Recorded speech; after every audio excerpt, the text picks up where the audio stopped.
everybody, it's Jen with Caketastic Cakes, and I'm going to show you how I made this blueberry coffee cake. It is extremely moist, it is extremely rich, it has a ton of blueberries I got from Maine, so they're smaller, more dense, more berries, and it's very tasty. And if you see me use any tools or supplies that you can use, check the link in the description below because it'll take you to my Amazon shop and it'll help you out. So let's get started. Hi everybody, it's Jen with Caketastic Cakes, and we are going to be making a blueberry coffee cake today. And I'm making blueberry stuff for a little while now because I just got back from Maine, and while we were in Maine, the campground that we were at had all these wild blueberry bushes. So I picked a lot of blueberries. I've got a gallon of blueberries that I picked over the course of the time we were there, and I'm going to use them. So we're going to start with the blueberry coffee cake. You're going to need an 8-inch pan. I don't own a square 8-inch pan, it turns out. I have 9, I've got 10, I've got 9 by 13s, no 8, so I'm using my round one, and it should be fine. Like, I don't see why it would matter. It's still 8 inches, 2-inch walls, all that good stuff. Grease it up really good. We don't want this to stick.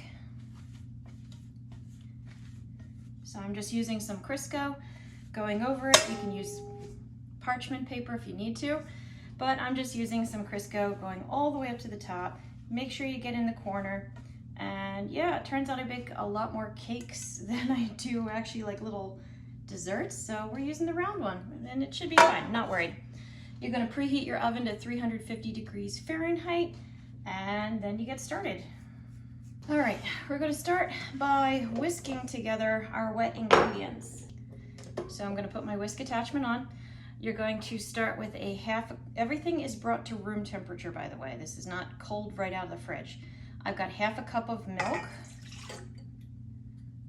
I've got a half a cup of vegetable oil. I'm using canola oil.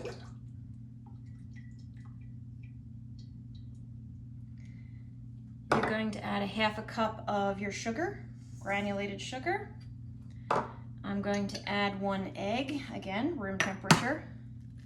I always crack it into something else first, just in case some shell gets in there. If it passes the test, dump it in. And then you're going to add vanilla extract. This is my homemade vanilla. It is very tasty. I like it a lot. It is, if you decide to make it, there is an initial cost to it that can be prohibitive, but once you get it going, you just keep basically adding to it, and then it's really good. Really good. So I'm going to add a teaspoon of vanilla extract, and I'm also going to give it a teaspoon of vanilla bean paste. You do not have to do this part at all. I just happen to have the vanilla bean paste, and I figured why not? If nothing else, it'll make it look kind of pretty with the speckles in it. So I added 2 teaspoons of vanilla. I prefer a stronger vanilla flavor, so add the bean paste if you want, don't if you don't. Otherwise, just 2 of whatever vanilla extract you got. You don't have to have the homemade stuff. It all is good. It's just some things do taste a little better. All right, and now that they are in there together, I'm going to whisk them together. We're almost done. Like, it's already almost done. Okay, that's pretty much good. You know, once it's all mixed together, we're going to add our few dry ingredients and then bake it. So not hard, not difficult at all. I'm going to add 1.5 cups of flour to it. Like, no special technique, just get it in there. I did not whisk it or sift it first. It's just flour leveled off in my cup and dumped into the bowl. And I'm just using a wooden spoon to mix it because, I don't know. I guess you could put it in the mixer. Why am I doing it this way? Let's put it in the mixer and see what happens. Does a lot better job than my wooden spoon, I'll tell you what. This part you can also do with the mixer. We're adding 2 teaspoons of baking powder, not baking soda, baking powder. And I got it in here. I'm just gonna kind of shimmy it in as it's mixing. That's it.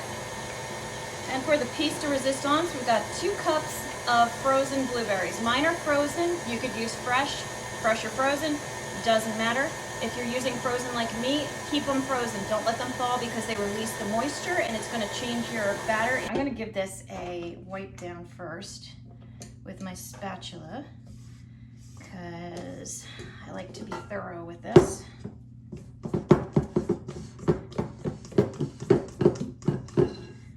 And it's gonna drip all over. Because of course it is. It smells really good. And this is very much like a blueberry buckle. If you've made the blueberry buckle, I've got a blueberry buckle video. Very much the same. It's just the ingredient amounts are tweaked a little bit. And the idea is with a coffee cake, you don't necessarily put a crumb or a streusel on top. With a buckle, you do put a streusel normally or a crumb on top. I think I did a crumb because I like crumb. But the buckle gets its name because the weight of the fruit, because you also add fruit into a buckle, whereas a coffee cake is considered, this could be done like right now. You don't even have to add fruit, but with the buckle you do add fruit, and then you add a streusel or a crumb on top, and the weight of the fruit and the streusel on top when it bakes causes the top to kind of dip and sink and become all buckled. So there you go. I learned that because I had no clue. It was not my massive dessert wisdom here. I had to Google that one to figure out the difference because I'm looking at it like, The last step of this is I'm going to take my 2 cups of blueberries and I'm going to fold them in just until they're combined. I don't want to overdo it. I don't want to kill my blueberries that I spent a long time collecting. Yeah, it turns out picking blueberries takes some time. Okay, with the folding, just literally fold it. And it's a lot of blueberries, so this thing should be blueberry-licious. It's gonna be more blueberries than anything else, I think.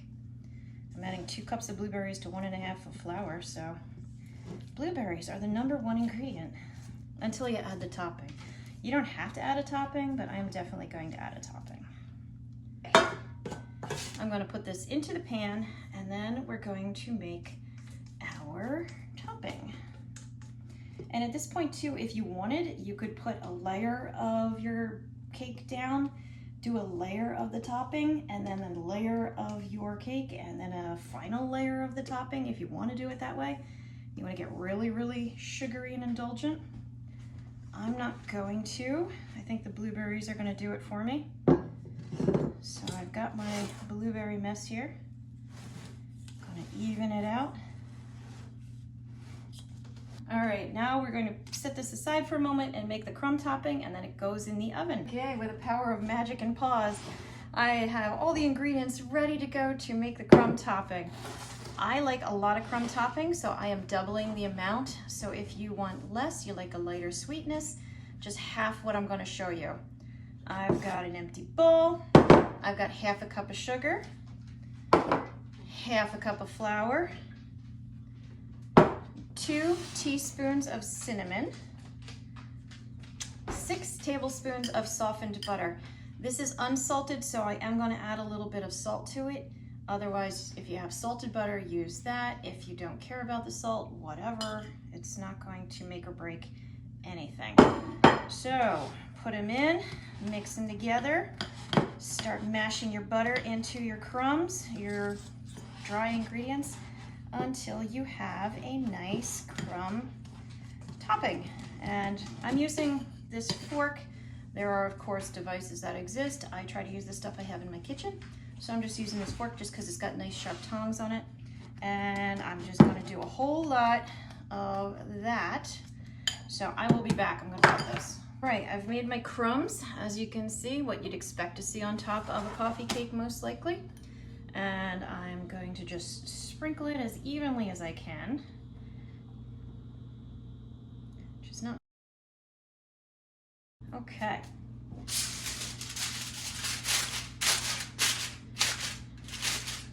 I'd say that's pretty loose. Now I'm going to stick it in for 35 minutes, remove the foil for another 5 to 10, and then take it out and let it cool. Okay, so it is done. It came out, it sat for a little bit, so it's warm, but it's not really hot anymore. I had to bake it longer because my blueberries were so moist and so many of them that it was just a wetter batter. As it cooled, it did sink a little, but I already ate a chunk, as you can see, and it still does taste good.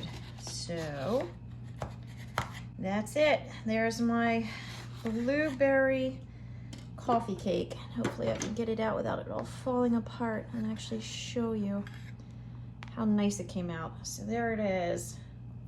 So I hope you found this video helpful.